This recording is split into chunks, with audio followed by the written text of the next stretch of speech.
Welcome. I call this meeting to order of the Bellingham City Council for April 21st, 2014. Bellingham City Council meets all requirements of the State of Washington Open Meetings Act, and there are no other announcements. Please join me in the Pledge of Allegiance. I pledge allegiance to the flag of the United States of America and to the republic for which it stands, one nation, under God, indivisible, with liberty and justice for all. Roll call. Terry Borneman. Here. Jean Knudsen. Here. Kathy Lehman. Here. Michael Lillquist. Here. Roxanne Murphy. Here. Pinky Vargas. Here. Jack Weiss. Here. Thank you. Okay, we're going to start with our 15-minute public comment period. I've got a number of folks signed up, starting with Leonard Lindstrom, Rick Hannum, and Joseph Levy. Please come up to the microphone, state your name for the record, and you have a maximum of 3 minutes. Leonard Lindstrom. It's springtime, and I guess we're all getting spring fever. I like to do a little reminiscing about my tour over in Japan during my springtime. I've been thanking my positive mother every day for the schooling she gave me. I can thank her for my CPO hat. I can thank her for her mature man's tour of duty in the Navy. Plus, you get one to it, I'll put her here. I climbed Mount Fuji 2 times on my tour over there.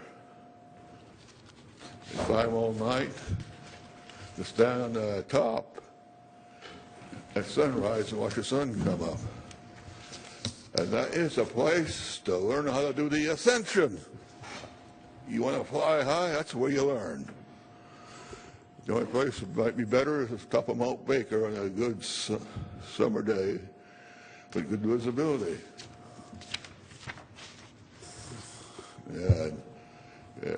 In town here, about all I can do is get the top of Education Hill up there, where the school is, where our students are putting the finishing touches on their education, which will be their foundations for the rest of their lifetime. Schooling is very important, and I sure do recommend getting up on a positive foot. Like, Mother has no peers, as far as I'm concerned, when it comes to teaching, because I'm using her education and without sitting in her classrooms. So that's the basic.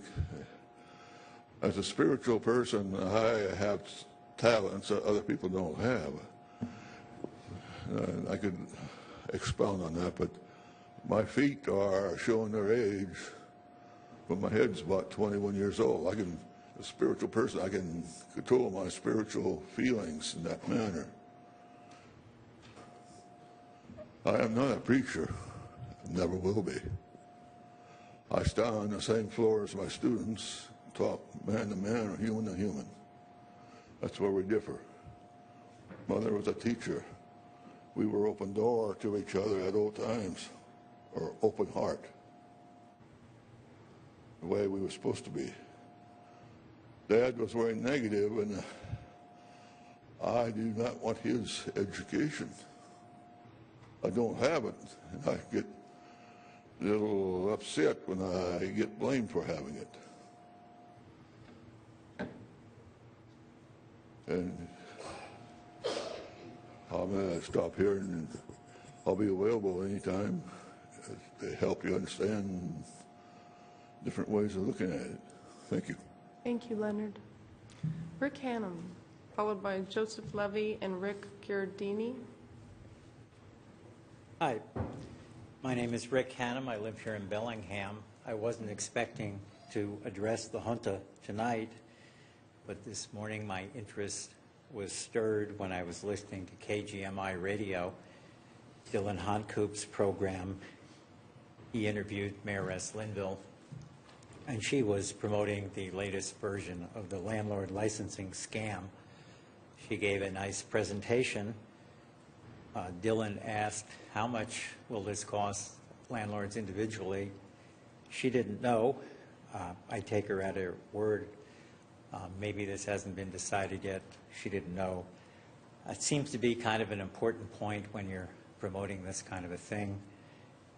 Took me back to another mystery a couple of years ago when then Speakeress of the House, Nancy Pelosi, was promoting Obama scam care. She said we needed to pass it in order to find out what's in it.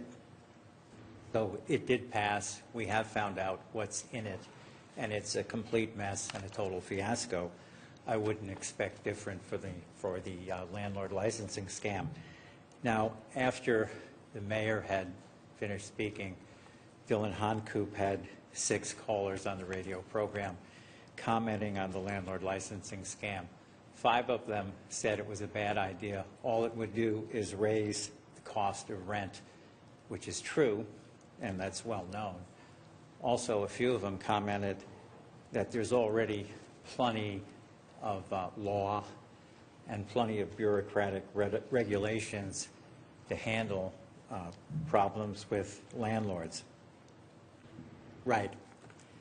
Now, I think this is the 5th time that I've come to oppose the landlord licensing scam. So it is frustrating for me to be ignored. And I think, as I've said before, there is no groundswell for this. This is simply a product of the junta, or some members of the junta. And there are problems in general with the junta. The junta seems to regard Bellingham as just one big happy prison camp. They're the wardens. We peons just need to follow orders, do what we're told to do, whether it's the plastic bag ban scam or some nonsense like the landlord licensing scam. There seems to be on the junta this endemic fascism. Just shove this crap down our throats, whether we like it or not. Regarding the landlord licensing scam, the ringleader for this for a long time now has been Warden Weiss, and I followed the warden for several years in his promotions. He has certainly established himself as a public nuisance. He is known for his hostility to a free society. Not the only Time. one. That's the time. Oh, okay. Thank you, Mr. Hannum. Joseph Levy. Good evening. I'm going to have a nice juxtaposition to that. I'm coming to speak on behalf of Carly Roberts, the student body president. She couldn't make it tonight. She says, hi, Mayor Linville. And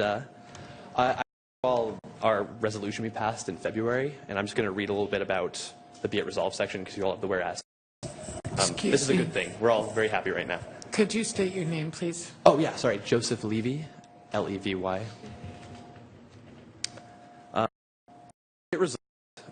Fire codes must be more accessible for tenants to identify violations and seek appropriate remedies, and be it also resolved, all relevant codes and laws should be enforced or else reformed to increase landlord and tenant accountability, and be it also resolved, all relevant codes and laws should be provided to tenants before signing their contract, and be it also resolved, Western Washington University requests that the Bellingham implement a landlord registration process to monitor who is renting and enforces rental inspections for code violators in order to increase landlord accountability, and be it finally resolved, the Association of Students is dedicated to ensuring that safe housing is available to all tenants and are eager to work with the City of Bellingham to find tangible solutions toward positive change.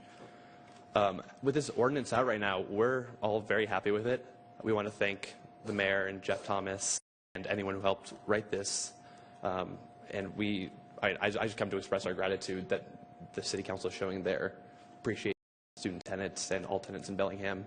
And we hope to see your encouraged support. Thank you. Thank you, Joseph. Rick Giardini, followed by Samantha Goldblatt and Charles Law. Good evening. This is an assumption on my part. I must be naive to think that an individual or a municipality or a business could or should influence the daily written media in our community. Unfortunately, I am wrong.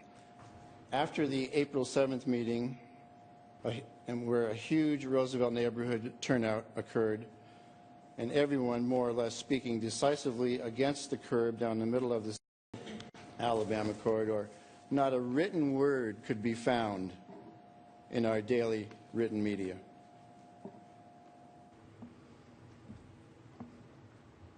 Which I found quite surprising. On another topic, though connected, they talked about one bus route being the tail that wags the dog from the WTA. If that route, the gold route, is as significant as they say, why not just adjust the other routes so that the revenue-making and the ridership-making gold route can still work as well?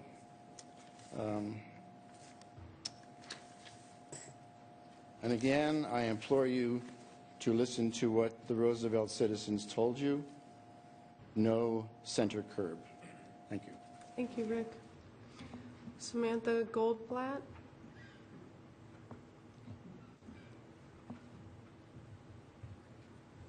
Hi, so my name is Samantha Goldblatt, and I'm the coordinator of the Legal Information Center at Western, and I'm also the co-founder of Bellingham, which is a tenant safety campaign. I'm here to just say thank you, first of all, for the progress that's been made on rental registration. It's definitely a much needed program, and I commend the City Council for taking a stand on this issue and really looking for progress with it. So like I said, I'm the coordinator of the Legal Information Center at Western, and most of what I do is I accept drop-ins from students who are having legal issues. And the vast majority of those legal issues are landlord-tenant related. So even in the last week, I've seen multiple students in my office who are really living in egregious, awful living spaces and are struggling to get them. So I appreciate the gravity of this issue, and I also appreciate the progress that's been made after such a long time. I would like to talk about a couple flaws that I've noticed in the process of the proposal. I've noticed personally that some unable to fully assess the cost of the proposal or misunderstanding it have been raising rents considerably during the pre-leasing process for Western students.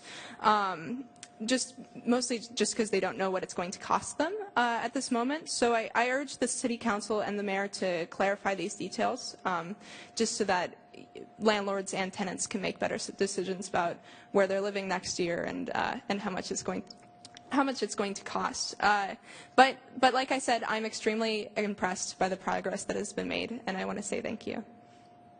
Thank you, Samantha. Charles Law, followed by Bob Burr. Should I swap positions with him? On each other's time, just not. It's Charles's slot, and then Bob, and then it'll be you, Wendy.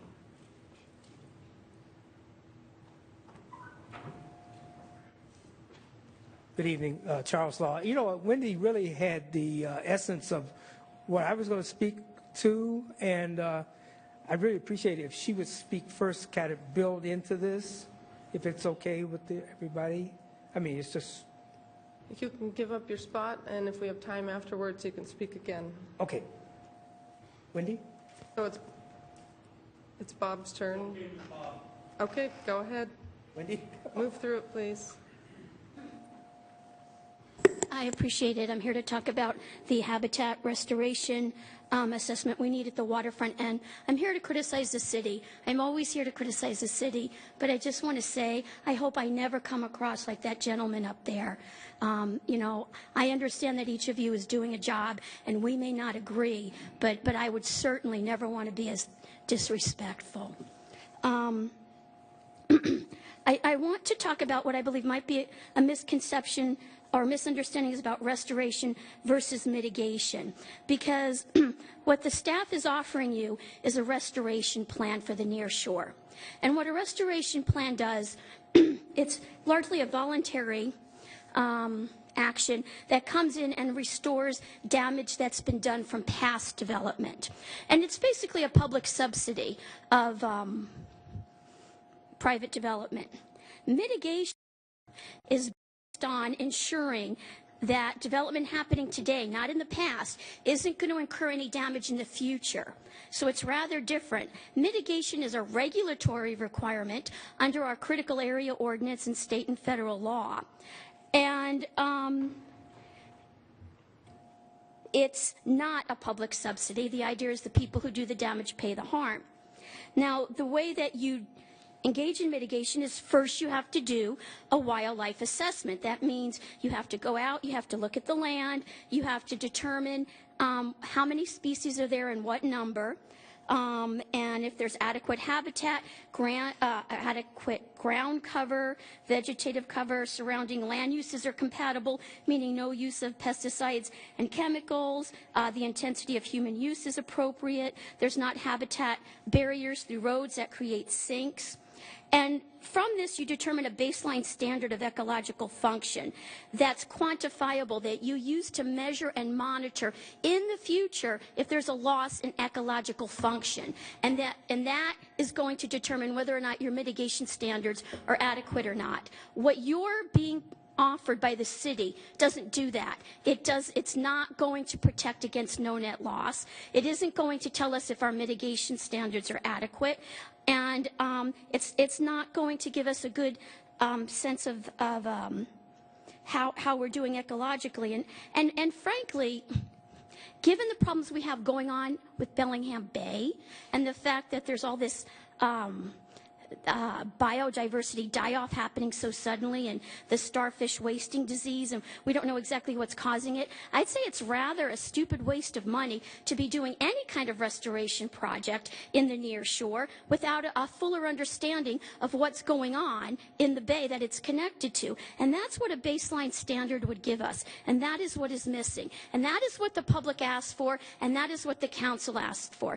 Is not what the mayor and her staff have given us. So please, I'm asking you to make sure that we get a baseline, comprehensive habitat assessment. Thank you. Thank you, Wendy. Bob Burr?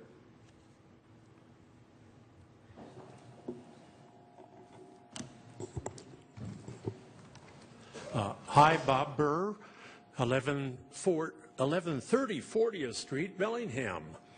And first a disclaimer. What I say tonight has nothing to do with restoration and all. I also approve of the council's actions when it comes to landlord registration. Up until this point this year, I have not appeared at public. I'm sure that's a welcome break for all of us. During this time, however, my discontent with the city's environmental stewardship has been brewing. So he's back with 3 specifics tonight. And I promise you I will not utter the word scam again. First, the planned development of the wetlands above Hoag's Pond, permission to proceed without the wise protection of the critical areas ordinance, was wrongfully vested by a previous planning director. And the city chooses to be bound by this prior malfeasance rather than correct it. Second, Lake Whatcom. We all know that watershed development is the major cause of the deteriorating quality of our water supply. So the plans for the city to build a boathouse on the lake at Blodell Donovan leave me incredulous. What the heck? Last, the waterfront. It seems as you slid another one under the radar there. We fully expected that the promised habitat assessment would be just that. Now we learn that it is not, that it is a near-shore assessment only, that upland species and connectivity don't matter. Now, I'm less extreme than you may imagine. I am not against all development, although I think that paradigm shift may be needed sooner rather than later. I don't even mind if the city administration and staff bend over backwards to assist developers. What I do mind is they're bending over forwards. Thank you, Bob. Is there anyone else who would like to speak to the council? Now is your time. Come on down, Charles. If there's anyone else, please do come down at this time and form a line here by the mic. Charles Law, Bellingham. You know, I don't know too much about what Wendy was speaking to, but I do know that in reading some of Washington State's strategy for safety along the corridor of Alabama, you know, wildlife and vehicle collisions did come into play there, and nobody ever, including our planning department, even mentioned that. Up on Alabama Hill, there's been quite a few wildlife collisions with automobiles, and we all know that a deer in your headlights not necessarily is a safe thing. Washington State strategy, highway safety plan for 2013, recommends that engineering employ safety signage to decrease wildlife collisions. They also asked to install animal detection systems that would warn motorists of wildlife, which was recommended by the FHWA, the Federal Highway Administration. They also recommended promoting clear sight lines in areas where abundant wildlife is possibly to cross. So I'm asking the Planning Commission to not only look at the Alabama corridor, but also look at the Alabama Hill area where wildlife has crossed, wildlife has been killed, and is endangering people and vehicles. If I have, I have a minute. Oh, goody. I'd like to speak on the 85 percentile speed guidelines that planning brought to the council today in the early morning. The use of the 85% speed is a speed that 85% of the drivers drive less than. So only 15% of the people exceed this speed. The theory is that there should be a correlation between this speed and the speed limit. This allows that the 15% of the people who exceed the speed limit can be prosecuted by the police. So it looks like at the details that were given by planning, if we have 19,000 vehicles traveling Alabama per day, according to planning, the 85 percentile gauge would mean 28,500 vehicles are driving over the speed limit per day. Darn. Time. Thank you, Not Charles. sure what's wrong with our sound, but I Oh. apologize for that. Oh, that's okay. Thank you, Charles. You're welcome. Is there anyone else who would like to speak to the council? Please come down at this time. Seeing none, we'll close the public comment period and move on to our first presentation of the evening, which is a Greenway Advisory Committee report to council.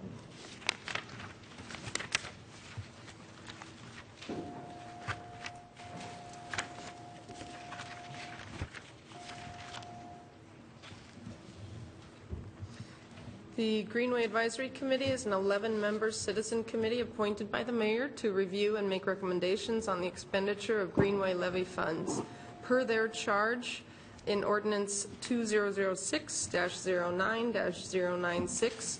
The Greenway Advisory Committee members will present an overview of the committee's recent activities and give an update on levy accomplishments.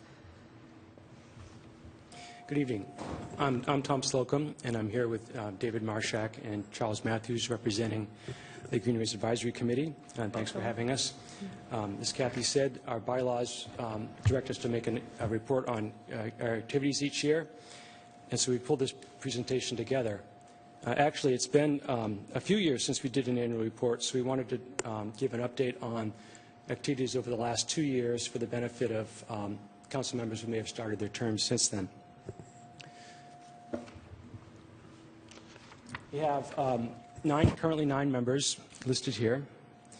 And by the way, in this presentation, each of the slides is the photos of a part of town that's relevant to our committee, relevant to the committee's work, rather. Let's look really briefly at an overview of the report. First, I'll give some background on the Greenways 3 levy and the strategic plan for how to spend the levy funds. For the bulk of the presentation, David, Charles, and myself will just talk about accomplishments over the last few years and some ideas of what we recommend for the next final 2 years of the levy, and then just a few brief comments on the funding status and some concluding remarks. So first, the levy itself. Bellingham citizens approved the Greenways 3 levy in 2006 to continue the goals of the previous two levies, the 1990 and 1997 Beyond Greenways levies. This was enacted into law in 2006, and the current levy runs for 10 years from 2007 to the end of 2016. The ordinance includes an expenditure guideline summary which sets targets for the acquisition and development. And again, these targets are intended to build on the accomplishments of the previous two levies. As you can see, the guidelines give general allocations for how to spend the money that was raised. And I think David has a handout he can provide afterwards to give some details on specific areas. Okay, the strategic plan. The land acquisition is guided by a strategic plan, as it has been since the first levy in 1990. This plan was written in 2007 and then updated in 2011 to solidify the progress made in the first 5 years and keep it, sustain it for the last 5 years of the levy. It's got two basic elements. There's land acquisition goals, and then project areas are spelled out. Okay, the goals. There's 5 basic goals. First, linking neighborhoods with recreation and conservation lands. Second is enhancing wildlife corridors and scenery. The third is specifically equitably distributing greenways around the city, particularly in underserved or UGA neighborhoods. Fourth, just sort of a general vision for setting long-term vision for where the city wants to go in terms of conservation and recreation. And then finally, leveraging partners, or engaging partners to leverage resources, not just the levy funds. Okay, so the second element of the plan is the actual geographic areas, and there's 15 of them.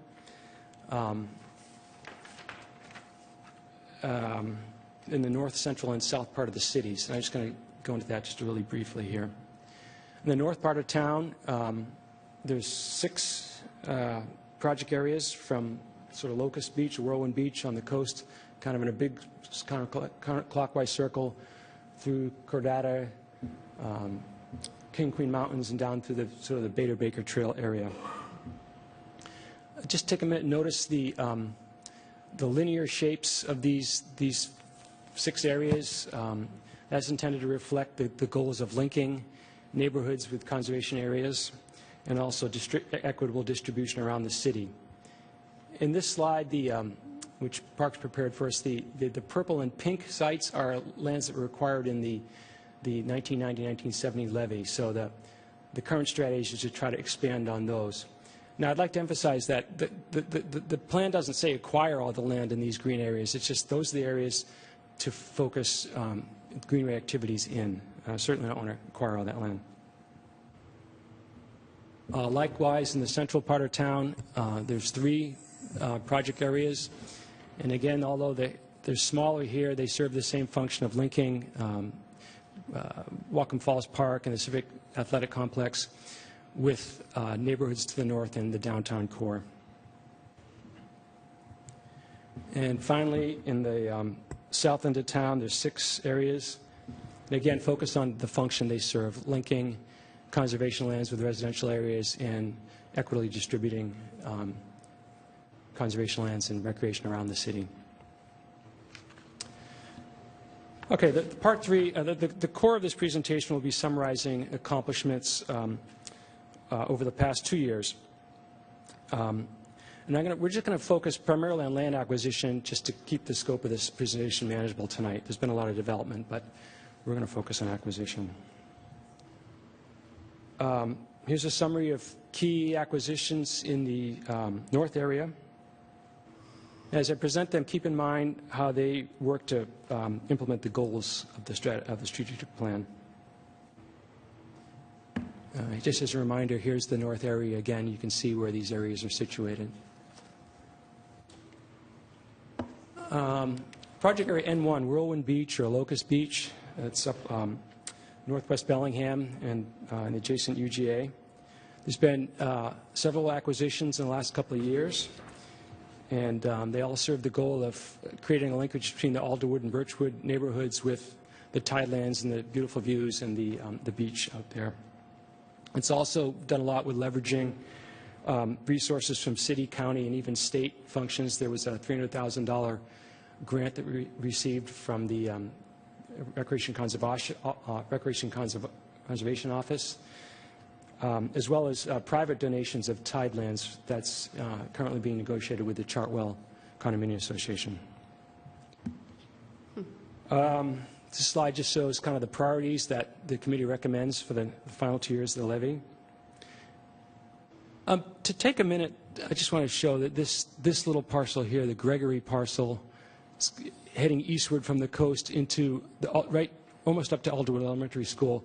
And this reflects one of the core goals of the strategy, is to link kind of underserved areas with conservation areas, conservation land, and equitably distribute these greenway areas across parts of town that aren't as well served as others.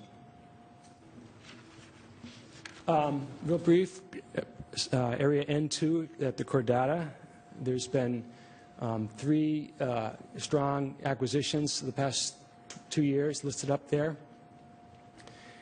And kind of recommended priorities for the next 2.5 years. Try to see what we can do about connecting Division Street all the way up to this Cordata and Meadowbrook. Maybe working across Northwest Ave to these big conservation areas at Bear Creek, and maybe acquire a multi-use park site between Cordata and Meridian in there. King and Queen Mountain areas. Real briefly, we think this area is really central to a long-term vision for North Bellingham. Imagine being able to walk from Northwest Ave and Cordata and even Cornwall Park up through King and Queen Mountain and on up through to Hannigan Road along the old historic overland trail there. In my opinion, this area could be as popular and treasured as the big showy conservation lands in the south end of the city. Oh dear, I've gotten ahead of myself here. Again, there's some priorities for the next 2 years in this area. Finally, for the north area, Bader Baker Trail. People have been dreaming about a connection from Squalicum Beach out through Iron Gate and beyond for years. And nothing comes easy in this area, but there really has been some good, solid progress in the last few years, listed on this slide. At the east end with Bellingham Cold Storage, Public Works and Parks has been coordinating their transportation and habitat improvements. And west end with Burlington Northern Santa Fe, Parks has been working diligently on due diligence, title work, appraisals, and price negotiations continue there. Okay, I'm going to turn the cursor over to David Marshak, who will describe work in the central and south ends of town. David? So which button is it there? Down arrow. This down arrow. Okay. How Whatcom Creek. This looks like yours. Whatcom Creek. So we're trying the tag team approach here to, you get a new speaker, you get more new attention. So, so the central area, we've had less success because we really haven't had willing sellers or partners.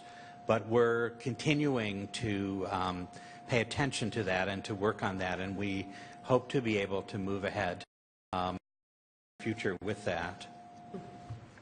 The recommendations continue to try to improve connections, monitor for future opportunities. So in South Bellingham, there have been a number of accomplishments and some opportunities.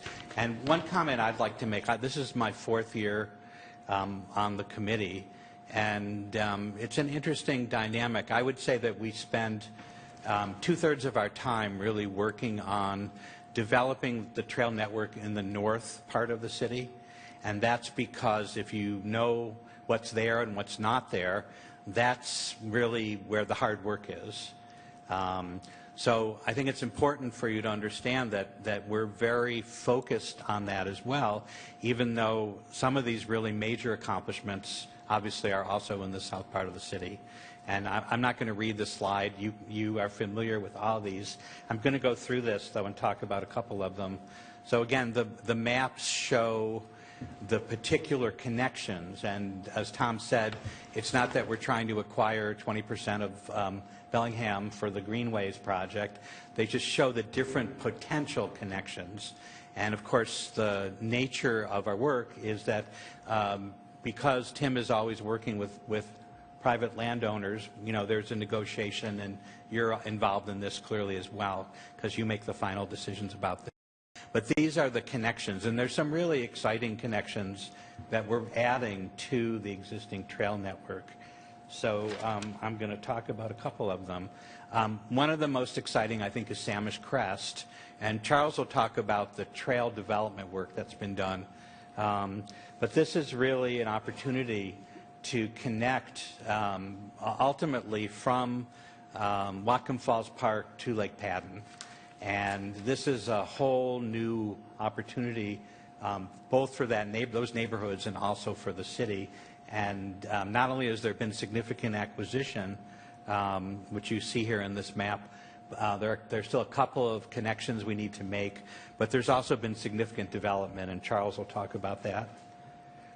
The Northwest Galbraith Mountain, this is really an opportunity for a gateway from the Whatcom Falls neighborhood, and we're working on creating greater public access. It's really what that's about. It's not about acquiring Galbraith Mountain. That's a whole other issue. It's not in the city as far as I know. But the access and serving the neighborhood, and then also allowing the neighborhood to feel comfortable there who don't live in the neighborhood. These are some of the issues. So the Seahome Bluff South Bay Trail, this is really about doing due diligence, about beginning to figure out how this could work. And I think I don't know whether it's the mayor or someone is having a walk on Wednesday to the Cornwall Park or whatever it's going to be called. Is that your walk, Kelly? Is it? Okay, you're not leading. I thought you might be leading us, though. So again, these are things that are happening, and so access is going to be important. Some of my slides went away. So anyway, interesting. Let me just say, since that's my last slide, 2 other pieces here. There are a couple of small acquisitions relating to the intervention and connecting. There's another couple of potential acquisitions, creating a loop of Royal Park that connects the intervention. And then, last but not least, of course, the Chuckanut Community Forest, which is obviously a big chunk of this levee and creates enormous potential for recreation and other values in the south end of the city. So this is Charles' slide, so I'll turn it over to Charles. Thank you. So as you can remember from what Tom said earlier, Greenway's 3 levy allocated about 31% of the revenues to development activities, which is about $13.7 million. Park board members have been very helpful, and council project. And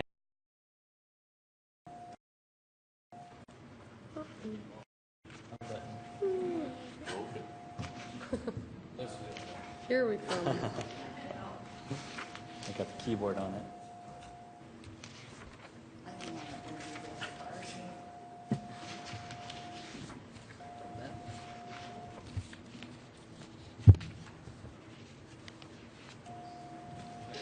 Thank you. So recently completed phase 1 of Samish Crest Trail is done, which is to serve the Puget and Samish neighborhoods. There's a few connectors missing, but we have purchased a lot of land that's going to help make those connections possible. And they've started development on the trails to move from footpaths to the limestone packed trails that you see throughout town a lot. The goal is to lead from Whatcom Falls Park over to Padden so people can get between the two great areas in Bellingham. Next we have the Boulevard Park shoreline. I'm sure many of you have been down there. They've created some wave walls to help with the erosion. They pushed the grass back and added some more gravel so that the flooding won't happen in the park. Excuse me. Paddle Point trestle reconstruction's been widened. We've replaced the walkway and the wood railing and created a better walking surface, so it's wider and more people can walk on it. It's safer. North Wedge Park trails, the Mount Baker neighborhood. They've improved over 2,000 feet of the trail, installed pet waste stations so people can pick up their mess.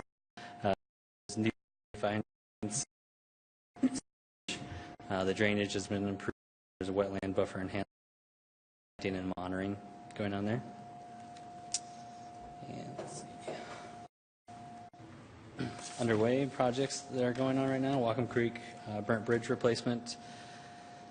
They already worked on the design and the permitting, and I believe that's going to continue to go on next week. The new bridge will be a clear span bridge that is more environmentally friendly and less fire resistant, or more fire resistant.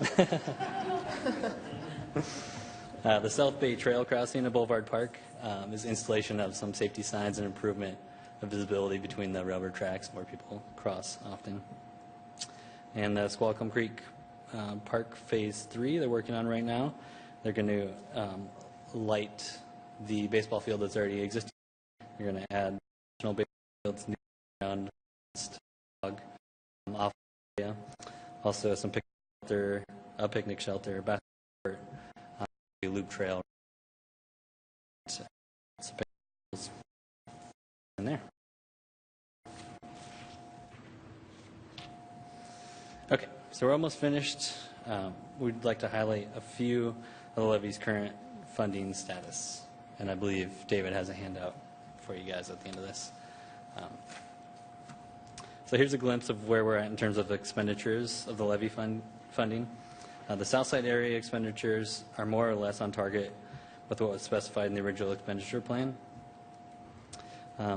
However, the north and central areas have fallen behind the targets.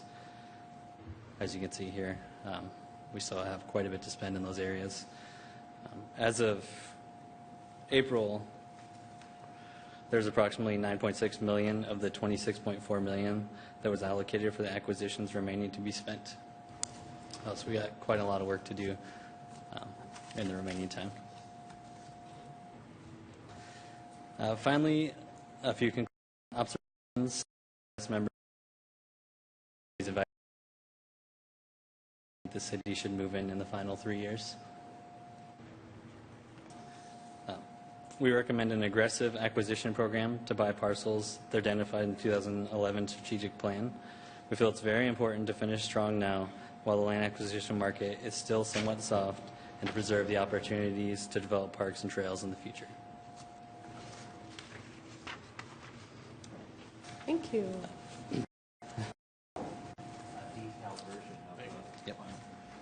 Yep. Thank you for the council's time, and the mayor, and all the public that is here. And if we have a few minutes, we could take any questions or comments you guys have. Yeah. Are there any questions or comments for our presenters this evening? Pinky. I had a comment, and I confess I'm a Greenways alumni, so it's a special place in my heart. But I just wanted to say thank you very much for coming here and all the work you've been doing. Wonderful for us. So thank you for. Also know you're missing 2 members there who have interest in Greenways, and they need some women on there, so that would be nice. Thanks for coming. Anyone else? Roxanne? You know, we talk so much about quality of life and everything that quality of life does with parks, but one thing that I just want to say, I want to make it really simple. All this hard work that you do helps our entire community have fun. So I really appreciate that, and I want to thank you. Thank you. Okay. That is our one and only presentation. We're going to move to the committee.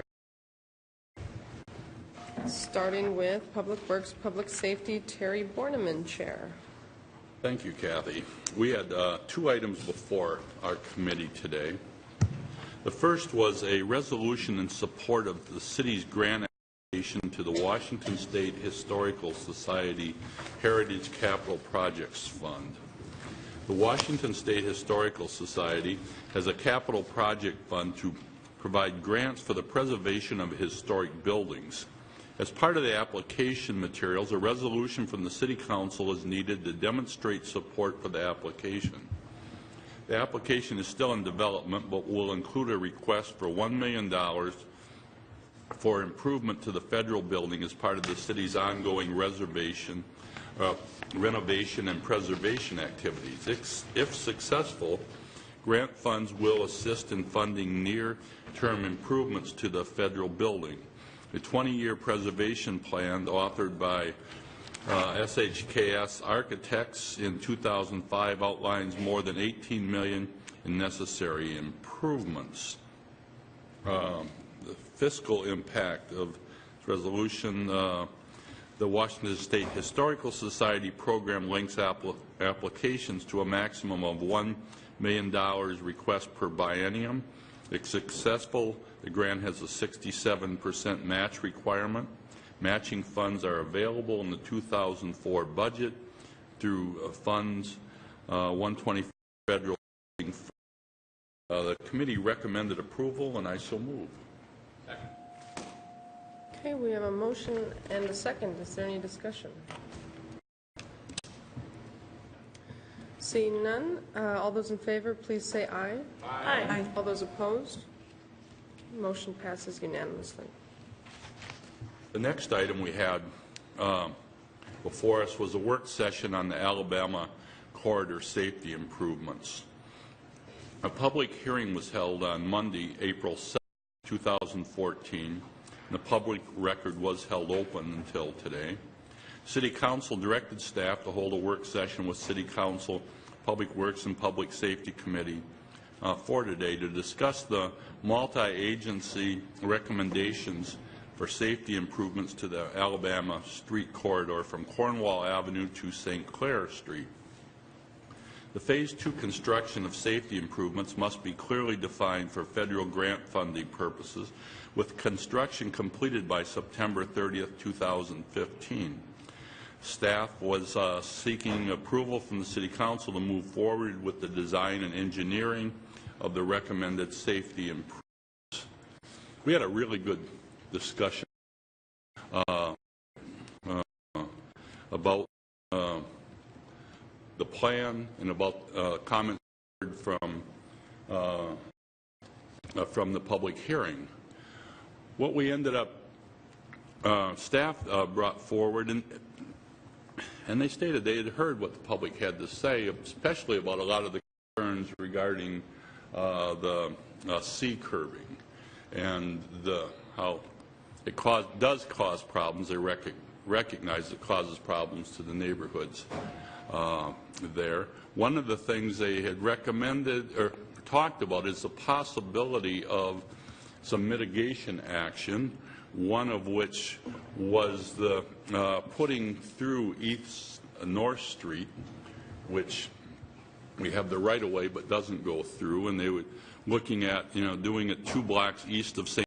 Paul Street and a couple blocks west of St. Paul Street.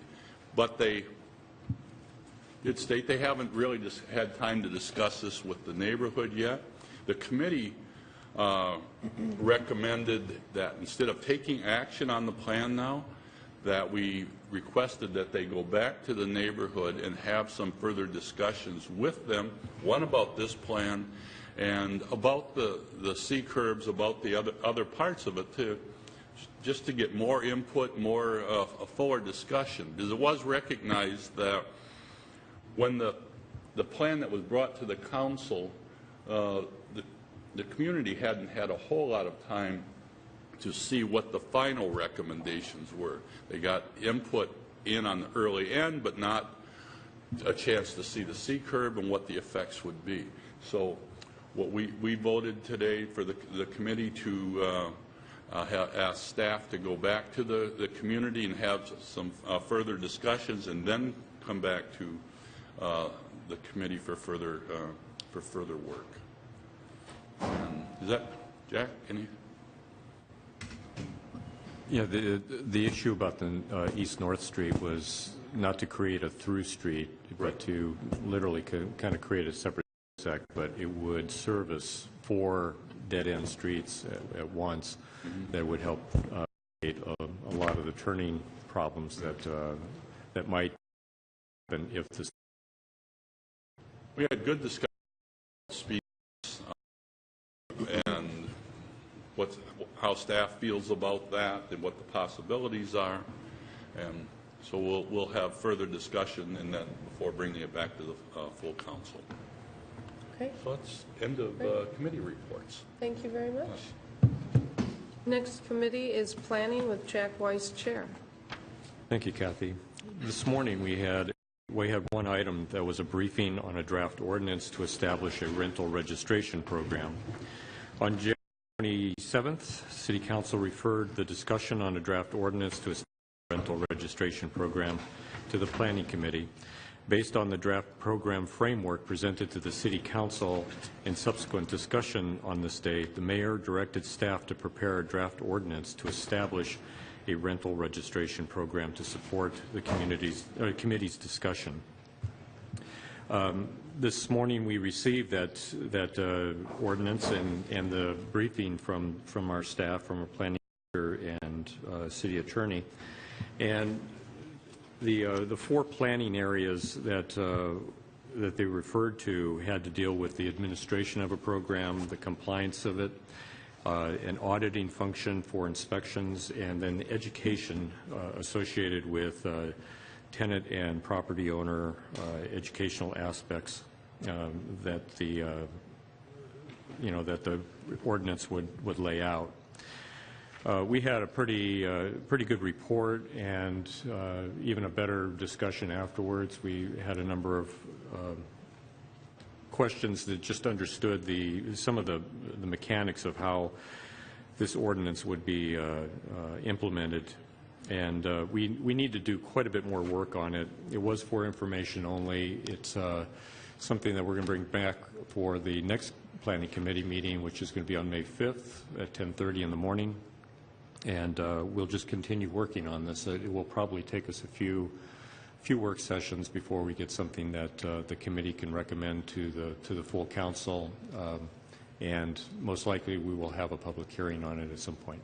But anyway, that was the essence of what we talked about. I appreciate the fact that all of our council members showed up this morning. It's an odd time to have a council meeting, but we ended up having a committee meeting where we had everybody in attendance. I appreciate the fact that we had that full attendance on such an important issue. So with that, end of committee. Thank you, Jack. Next committee is Finance and Personnel with Michael Lilliquist, chair. Thanks, Kathy. Finance Personnel had only one item before us. It's a budget amendment adding a new classification to the E-Team salary plan, E-Team being the executive level, or roughly executive, and amending the 2014 budget by adding one new position in the Police Department, Police Dispatch Operations Group. where no additional appropriation is required in the Public Safety Dispatch Fund. This is basically creating a new category of job, different from the past. Watcom has police officer, lieutenant usually. This would be a change, so the administration would be done by a civilian who has background in the administration and of operations rather than a uniformed police officer. Funds were already included in the Public Safety Dispatch Fund for this in the 2014 budget, so there's no budget impact, but we do need to pass ordinance in order to create that position. This afternoon, the committee recommended unanimously to approve passage of this ordinance, and I so move. Second. We have a motion and a second. Is there any discussion? I was going to ask him what passel meant, but passage is obviously. Okay. All in favor, please say aye. Aye. All opposed? Motion passes unanimously. In the Finance Committee. Thank you, Michael. Next up, Lake Whatcom Reservoir and Natural Resources Committee with Pinky Vargas, Chair. We had one item today. We had also just a brief update with the connectivity study on the mapping. This is a follow-up discussion about the waterfront habitat enhancement, and previously the Council provided direction to continue the discussion about waterfront habitat enhancements and connectivity studies. Previously, we did the adoption of the Waterfront District Master Plan and the interlocal agreement of facilities between the Port of Bellingham and the City of Bellingham in December 2013. The fiscal impact of this study will be $50,000 for a habitat connectivity study. And today they just came and gave us a brief update with the connectivity mapping, and they will, as the study progresses, be giving us more information. So it was just a very brief highlight today on mapping. And that was the end of committee. Okay, thank you very much. And last up, Parks and Rec with Roxanne Murphy, Chair. Thank you very much, Madam President. So we had one item today, and it's a resolution authorizing the city to apply for a grant to develop the Squalicum Creek Beta Baker Trail. So this would be a grant that we would apply for. We would authorize the mayor to do so, and it would be from the Washington Wildlife and Recreation Program grant. And this would create a trail that would go from, a multi-use trail, that would go from Orchard Place to Iron Gate Road. So if we grant, we could start construction of this trail enhancement in the second half of 2015.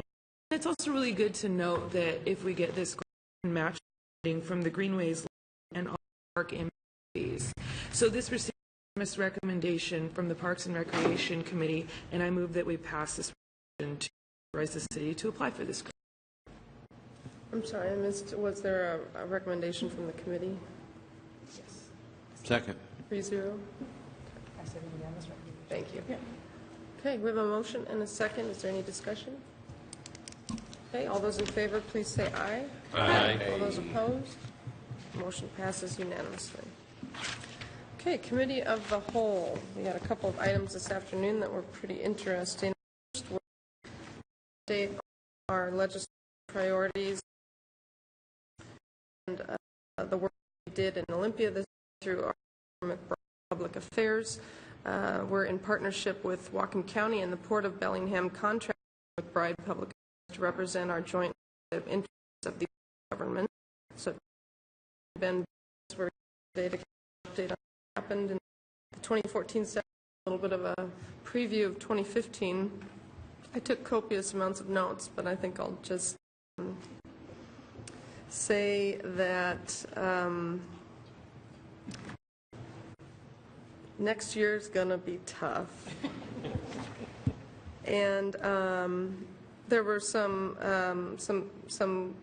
great items of progress this year, actually, that I was pretty happy with. Probably, let's see if I can read my notes here. Well, I guess, as Terry said, this isn't maybe progress, but the revenue sharing proposed bills for liquor sales didn't erode our position any further.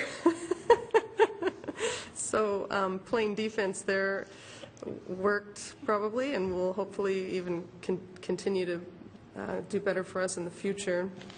There were a number of bills proposed for marijuana, 53 actually, for the taxing issues with marijuana, and a number of them made it out of committee, but none passed. So that's another item that will have to be picked up again in the future. Very little change with MOTCA funding. Also the transportation budget, very little change. We did get an additional ferry added, of course, but there was some progress with aquatic invasive species, one of my favorite topics. Of course, we passed some policy around it statewide, but there was no fiscal note attached to it, so that'll be next year. And next year, supposedly, we need roughly $1 billion to fix education in the state of Washington. So that'll be fun and interesting. And Mayor Linville, aren't you happy that you're here in Bellingham? Yeah, that's what I think. Okay, moving on. Unless there's anything anyone would like to add to that. I had my say. Okay. Moving on, we had an update from the Bellingham-Whatcom County Commission Against Domestic Violence and their work in the community. Most notably, Susan Marks reported on the Whatcom County Domestic Violence Fatality Review, which was new. It would consist of a panel of 50 stakeholders reviewing homicide cases involving domestic violence in Whatcom County and making recommendations about how to prevent these better in the future.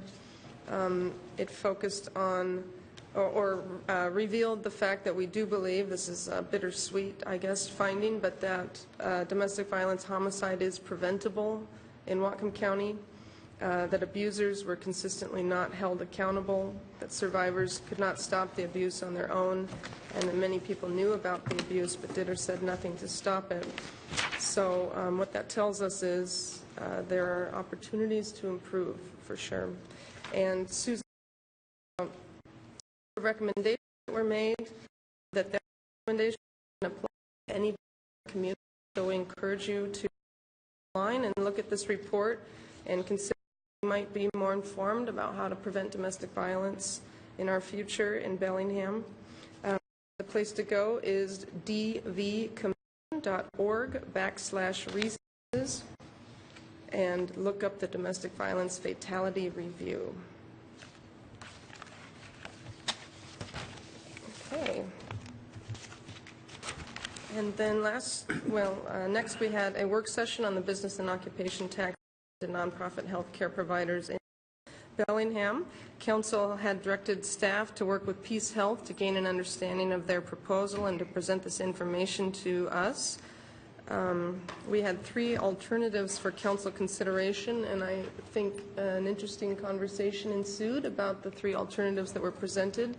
Ultimately, we did make a recommendation of 6-1 Knutson in opposition to schedule a public hearing on the original recommendation. And I so move. Second. Okay, we have a motion and a second. Is there any discussion? Okay, all those in favor, please signify by saying aye. Aye. Any opposed? Nay. Okay, motion passes 6-1 with Knutson in opposition. So we will be scheduling a public hearing at our earliest convenience on.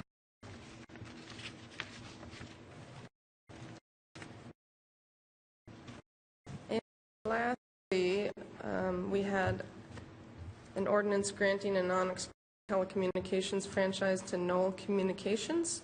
It's a Washington corporation that applied for a telecommunications franchise in March for the purpose of providing network telephone service and telecommunications infrastructure services. The application was reviewed by city staff in legal, public works, and information technology and services departments for compliance with code requirements.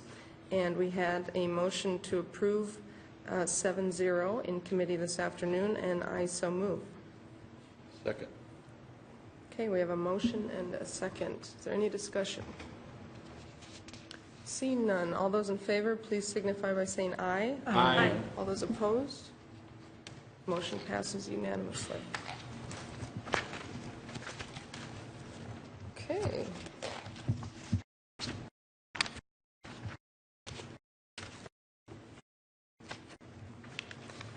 We have one set of minutes to approve this evening from April 7th, 2014.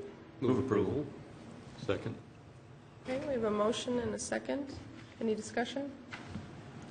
All those in favor, please say aye. Aye. Any opposed? Okay, the minutes pass unanimously. Is there any old or new business?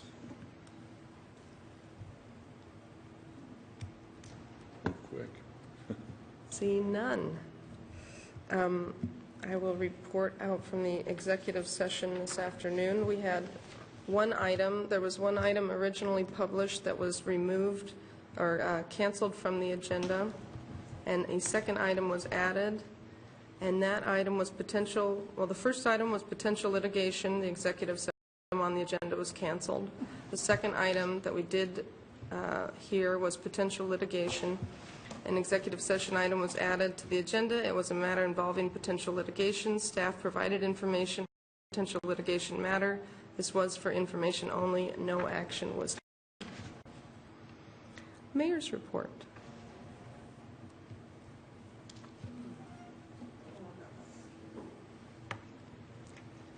I know, I'm trying to figure out whether to use the computer or the newfangled pamphlet all the time.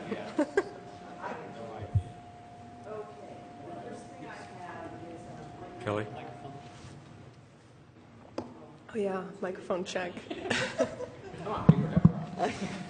He's trying really hard.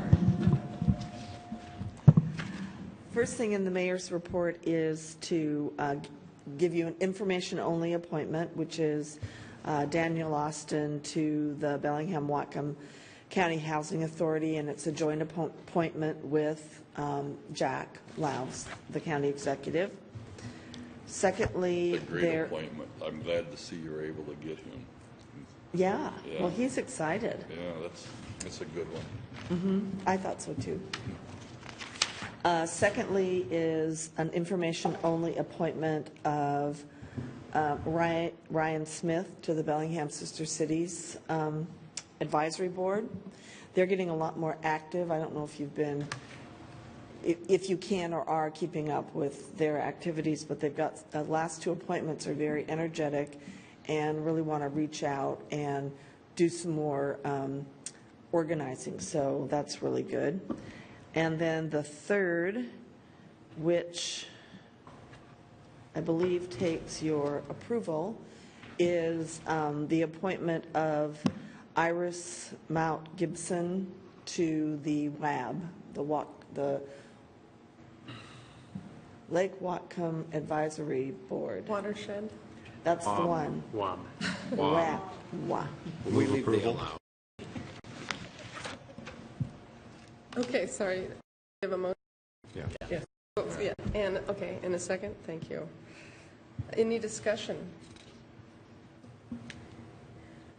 I know Iris, and she is a very energetic, enthusiastic, and well-educated young lady, and I think she will do a great job in representing our community.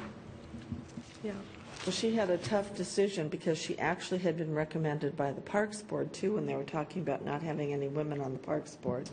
And I told her I thought really one board would be, you know, plenty, but she should pick. And I think her heart lay with protecting Lake Whatcom, so she picked that board. Excellent. Okay, we have a motion and a second to appoint Iris to the Lake Whatcom Watershed Advisory Board. All those in favor, please say aye. Aye. Any opposed? Okay, motion passes unanimously. Two more things to mention. The first is Tara Sundin and I have organized well, I shouldn't say just Tara, Kathy and Tara and I have organized the new Community Solutions Work Group on Bellingham business climate. The first meeting is May 29th, and I think we've already had we picked 15 business leaders in the community, and I think we've already got some people willing to say yes to participate in the group because we promised them it was only 5 meetings. So I guess that's going to work out okay. So that's good. And I think Ted mentioned earlier today that I'm participating in a work group as a result of conversations that we had with the county in the course of approving our regional stormwater application to look at the Baker to Grandview corridor on I-5. So our first meeting is tomorrow morning at 8 o'clock at the COG. And those are public meetings, so everyone is welcome to attend. And with that, I'm going to shut down my mayor's report. Great, thank Because you. it's 10 after 8. Very nice, thank you very much. Unless there's some questions for me. Anything for Mayor Linville? Mayor Kelly, sorry. Okay. Okay, thank you. Thank you. Consent. Move approval. Okay, we have a motion and a second. All in favor? Please say aye. Any opposed? Okay, consent agenda passes unanimously. Final consideration of ordinances.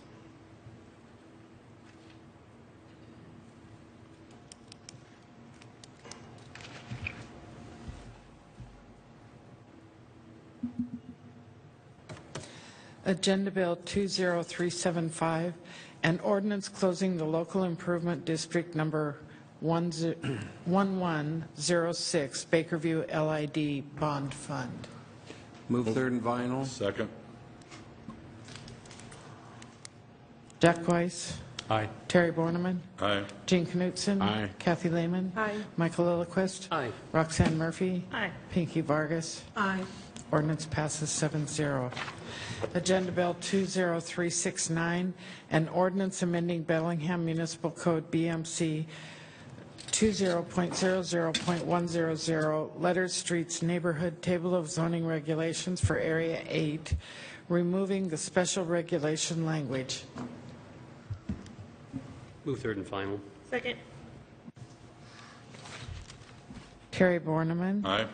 Jean Knutson. Yes. Kathy Lehman. Aye. Michael Lillquist. Yes. Roxanne Murphy. Aye. Pinky Vargas. Aye. Jack Weiss. Aye. Ordinance passes 7-0. Okay, there are two items, so with that, we are adjourned.